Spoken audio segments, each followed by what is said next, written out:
Olá pessoal, bem-vindos a mais um Raridades Inusuais da Rafos Press. Estamos terminando o ano e, enfim, terminar o ano é também, no nosso caso, de editores, pesquisadores e tradutores, né, como é a minha área de profissão, também é o momento de projetar o que faremos ano que vem, né, que tipo de proposta aí a Rafos vai ter para 2023. Esperemos que numa nova realidade política. E uma das propostas, né, algumas não quero adiantar ainda, né, tem algumas bem interessantes logo no início do ano, mas uma das propostas para o primeiro semestre é a publicação de uma homenagem ao expressionismo, especialmente expressionismo alemão, mas não só, né.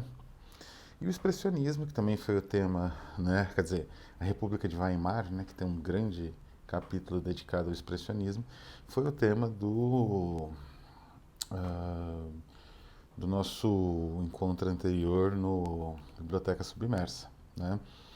E alguns de vocês questionaram se existiria alguma possibilidade de publicação de um acervo sobre expressionismo, e eu justamente era meu plano.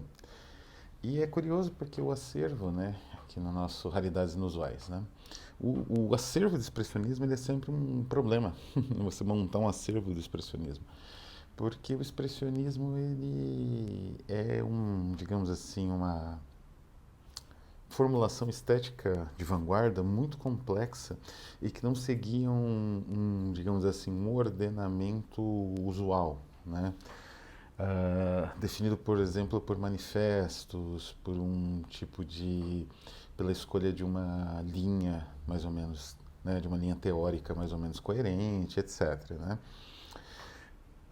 Ou de uma opção estética que rapidamente se consagra, né, como uma espécie de técnica, né? Todos esses casos que eu mencionei agora digamos assim, se enquadram bem no cubismo, no futurismo italiano, no próprio surrealismo, que tinha uma concepção estética forte de base, que era a psicanálise, mas elas não se enquadram no expressionismo. E é muito curioso que o expressionismo ele é um caso clássico, dinâmico e imediato daquele efeito Borges, né? Existe um ensaio muito célebre do Borges, publicado, se não me engano, no livro mais conhecido de ensaios dele, que é Outras Inquisições, chamado Kafka e sus Precursores. Nesse ensaio, o Borges ele enumera uma série de precursores possíveis para o Kafka que não eram precursores exatamente do Kafka. Quer dizer, o que ele demonstra é que o surgimento do Kafka moldou uma tradição anterior ao próprio Kafka que não existia. Não é? Então, aquela percepção que poderia ser aplicada, e ele tem um monte, ele tem desde escritores chineses que ele cita, né, no Kafka e seus precursores, até Kierkegaard, de filosofia. E a conclusão é essa, é o Kafka que moldou, não é o passado que, digamos assim, abriu as portas, as possibilidades para a existência de um Kafka, né? É o próprio Kafka que moldou o passado, né? Retrospectivamente ele alterou esse universo no momento que ele surge.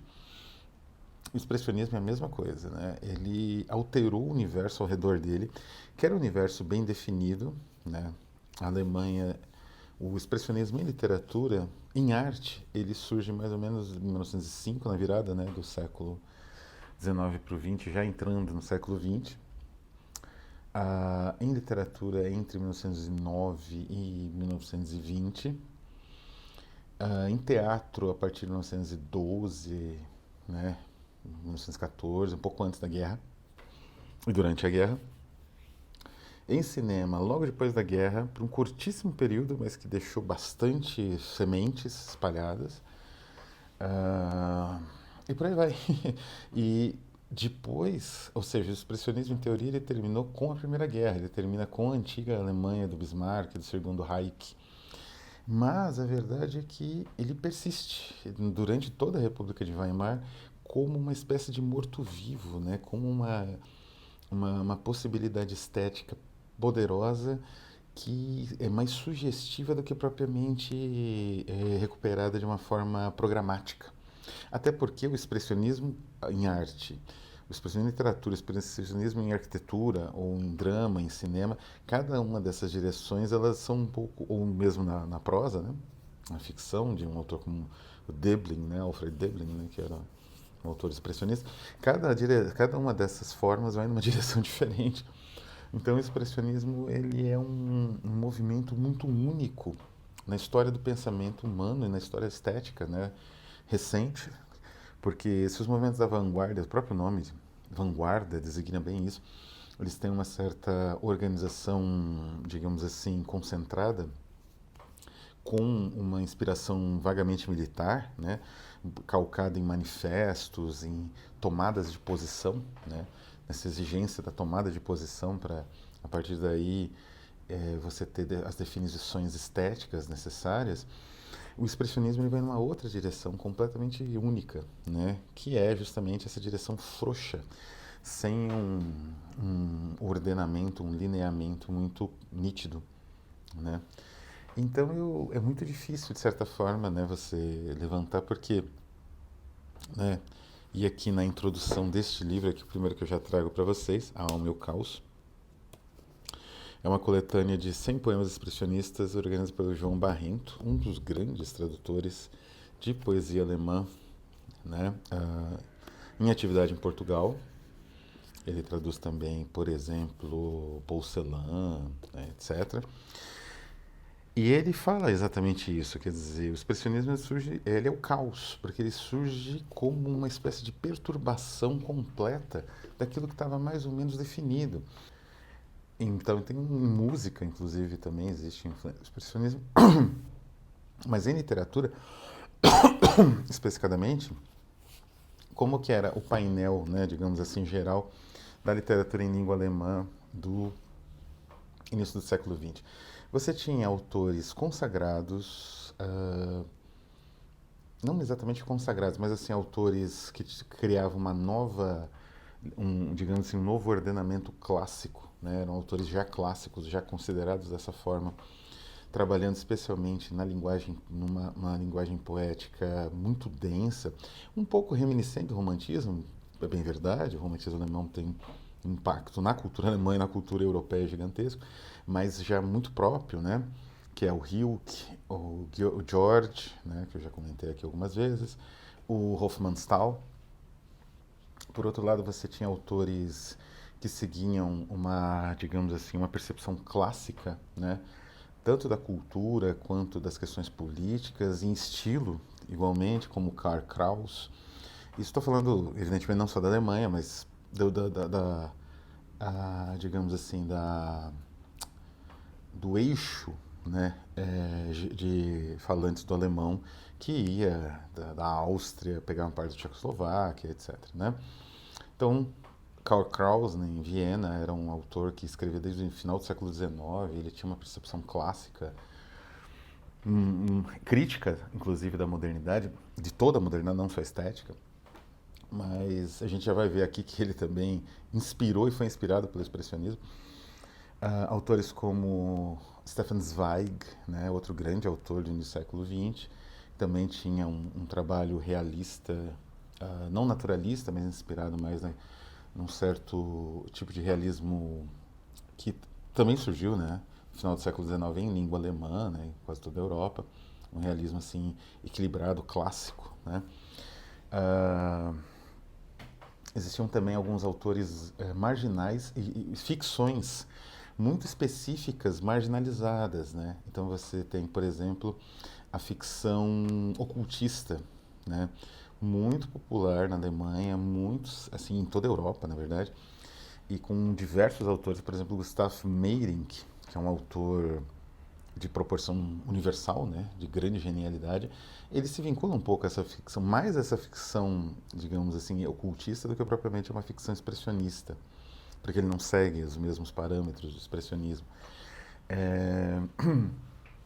Então, autores como Kafka também é um autor marginalizado, digamos assim, não que ele tenha se vinculado a um tipo de ficção específica, uma ficção ocultista, mas ele as construções dele que têm um diálogo com o expressionismo, elas são muito próprias e também dialogam, por exemplo, com o próprio Karl Kraus e com outros autores que tinham essa crítica à modernidade também em termos de estilo.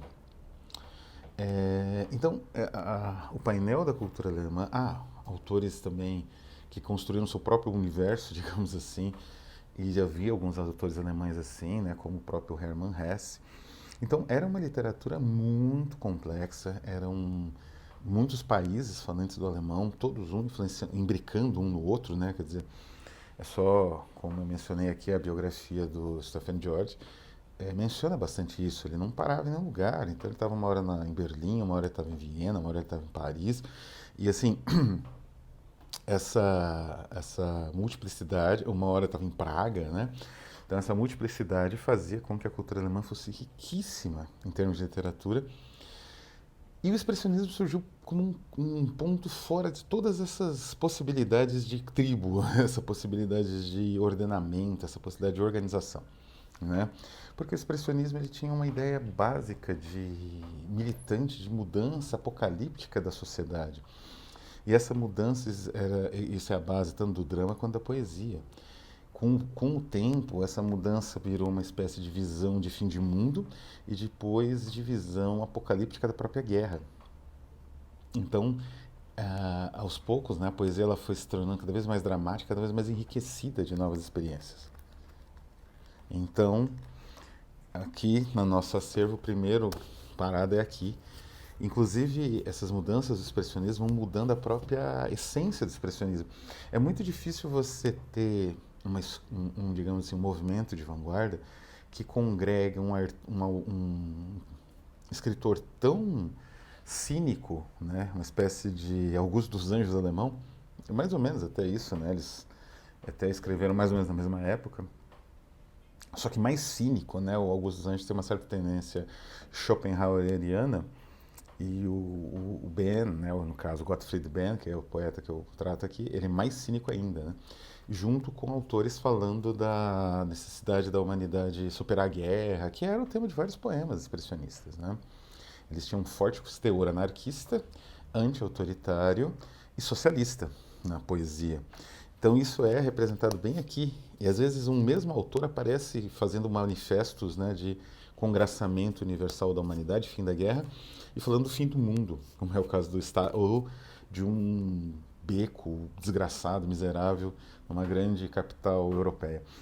Como é o caso do Ernest Stadler, que tinha uma poesia urbana bem forte, né? E também tinha uma poesia utópica. Então, isso tudo aparece bastante nesse livro, que eu recomendo bastante, da Relógio d'Água, grande editora portuguesa. Várias obras dela apareceram já aqui, né?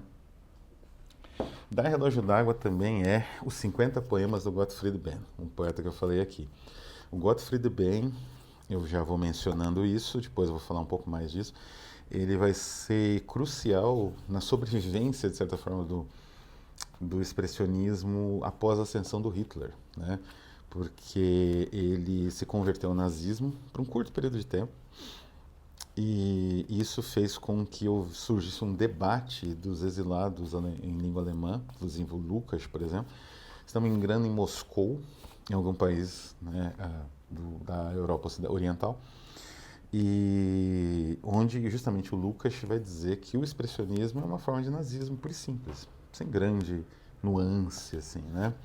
E que todas essas formas modernas, né, como, sei lá, um romance como Ulisses, do James Joyce, ou é bobagem histérica, ou é também um subterfúgio fascista. Uma outra obra importante, essa saiu no Brasil, pela Perspectiva, é justamente as poesias do August Strand. O Strand foi um poeta que morreu durante a Primeira Guerra Mundial e ele escreveu um tipo de expressionismo formalista muito rico e que inspirou muito, assim, indiretamente, inspirou bastante os nossos poetas concretistas e neoconcretos, né, dos anos 50 e 60.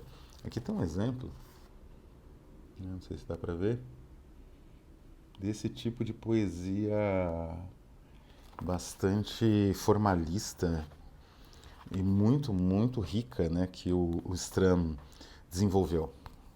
Saiu no Brasil, é um livro baratíssimo, fácil de achar, da editora Perspectiva, Poemas Estalactites, né? Estalactites. Uma coisa importante antes de passar aqui para. Assim, eu tenho. A minha biblioteca sobre expressionismo, ela tem muitas lacunas, porque muita coisa a respeito dessa vanguarda eu li na faculdade, e depois na graduação, e depois no mestrado e doutorado. Então, por exemplo, os livros que eu li foram se tornando. Às vezes você conseguia encontrar em sebo, mas eles foram se tornando cada vez mais raros. Como, por exemplo, os livros do Jean-Michel Palmier, que é um grande historiador do expressionismo, como o expressionismo como revolta, ou a pintura expressionista. Ele tem vários trabalhos, né, sobre o tema. E então eu gostaria de ter mais obras sobre expressionismo. Algumas eu tenho pedaços, né, fragmentos copiados dessa época de faculdade, e outras eu tenho mesmo, né? Enfim. Mas aqui é interessante definir esse caldo cultural do expressionismo que eu mencionei. Então, alguns autores que não tinham nada a ver, às vezes, com o movimento ou com o tipo de vanguarda, ou com a estética expressionista, eles acabavam indiretamente influenciados por ela por conta do impacto em termos de cultura, no sentido de cultura pop, né, de cultura popular, dessa superfície cultural que o expressionismo alemão teve, né? Especialmente o expressionismo alemão. Então aqui eu trouxe 3 exemplos.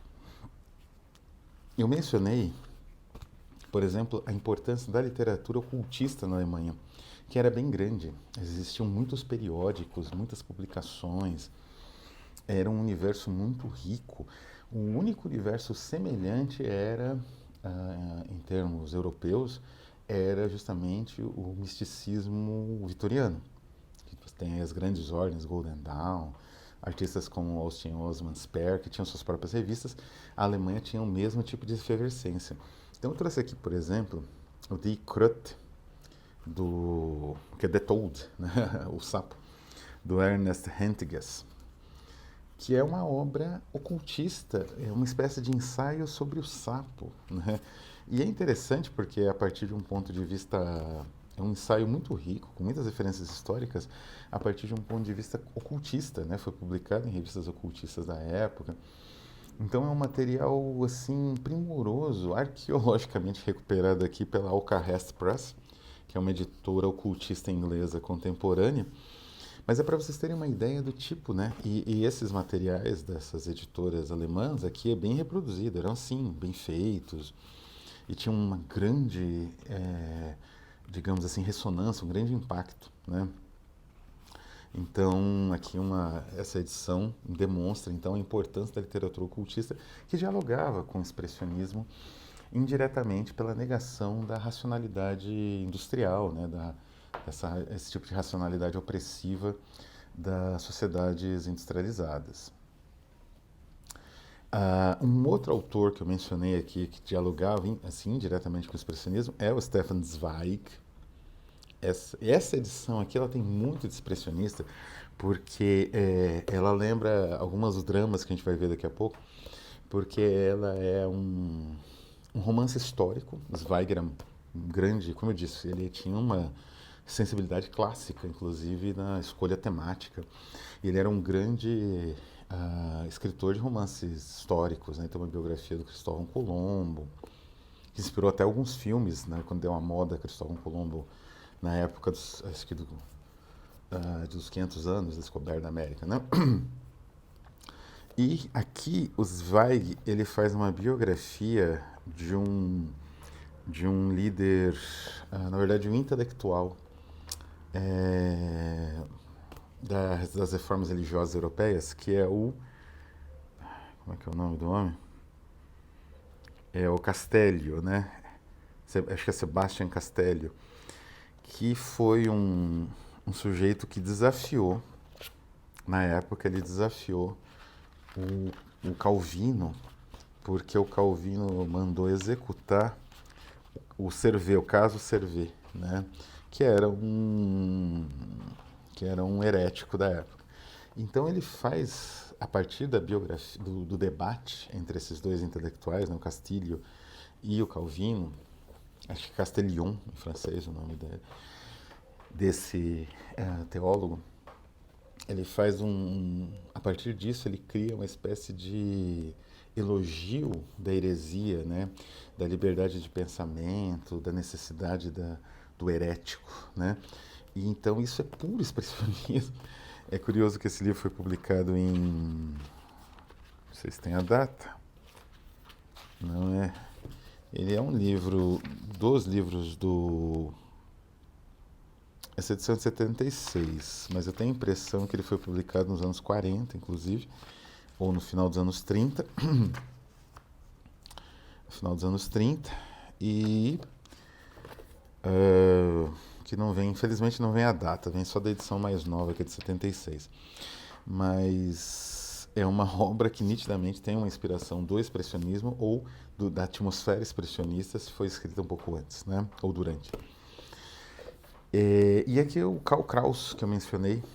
O Karl Kraus, ele também é da edição Cantilado, que é uma lindíssima editora espanhola. O Karl Kraus, ele editava essa revista aqui, La Antorcha, a Tocha de Fackel. Era uma revista que ele escrevia tudo e editava também. Então era a revista dele, né? Saía semanalmente, eu acho. Durante anos ele publicou isso. E tem alguns dos ensaios mais célebres dele, como O Mundo contra a Magia Negra, eu acho. O Bufão, não é? O Ocaso do Mundo pela Magia Negra, que é muito célebre. Renascimento de Offenbach. Enfim, Terceira Noite de Walpurgis. Pelos títulos já se vê dos ensaios, que são ensaios críticos da sociedade vienense, né? Ele era austríaco.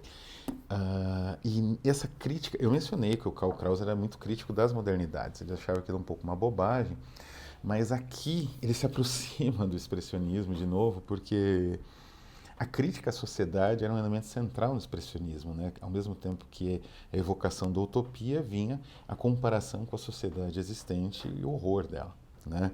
Então isso era assim, isso aqui foi escrito no início do século XX, em 1899, e durante 37 anos, né? Ele começou em 99 a publicar. Mas quando começou o expressionismo, o Karl Kraus era uma figura lendária já. Ele tinha escrito uma peça de teatro que teve muita inspiração, teve muita influência no drama expressionista, chamava Os Últimos Dias da Humanidade. E aqui ele critica tudo, né? Então essa visão, ao mesmo tempo que influencia o expressionismo, como a revista durou muito tempo, né? Também foi influenciado. Então percebam, né, como a estética expressionista ela se imbricou de uma tal forma que mesmo intelectuais distantes dela se aproximam de alguma forma, né? Estamos chegando ao fim. Aqui são dois dramas. O Georg Kaiser, que é um dos grandes, The Choral, né? Que é um dos grandes dramaturgos expressionistas, vem até na capinha aqui, dessa edição da Ungar, e essa edição da Paz e Terra, que justamente traz o Georg Kaiser de novo, né? A Paz e Terra é uma ediçãozinha que vem com uns 2, 3 poeminhas e umas 2 peças. Eu acho que é Os Operários de Calais. Deixa eu só descobrir que peças vêm aqui. Sim, é O Deus da Cidade, que é o poema. As peças são As Massas e os Homens, Os Maquinoclastas e O Cidadão de Calais, que é justamente do Georg Kaiser. Teve uma grande influência, o Kaiser teve uma grande influência na dramaturgia contemporânea, inclusive em Nelson Rodrigues. Eles são bastante inspirados, né? O Ziembinski foi que fez, né, a cenografia do Vestido de Noiva do Nelson Rodrigues. Ele era quase que aluno do Kaiser, né? Piscator era um grande admirador de Georg Kaiser também.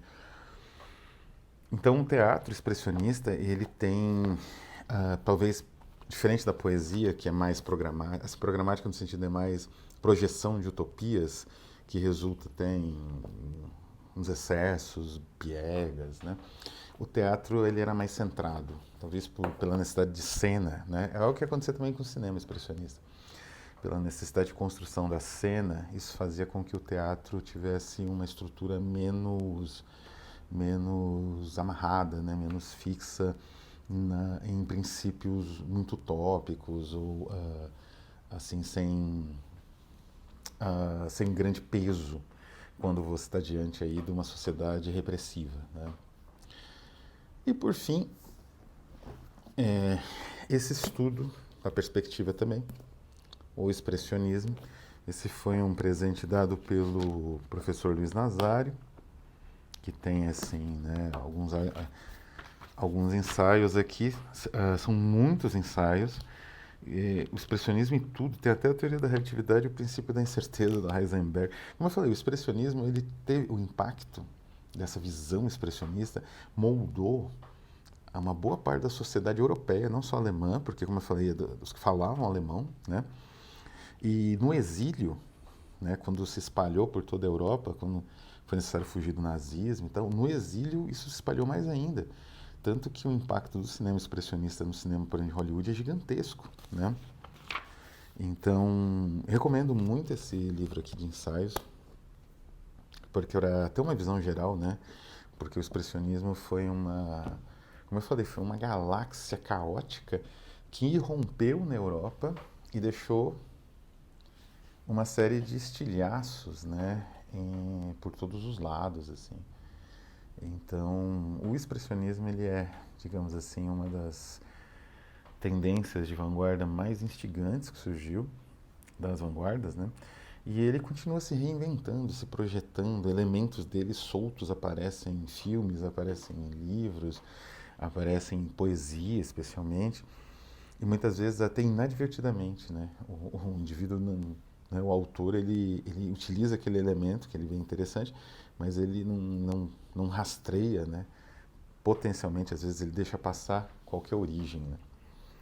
Então é isso. Vou ficando por aqui. Um abraço a todos e até a próxima.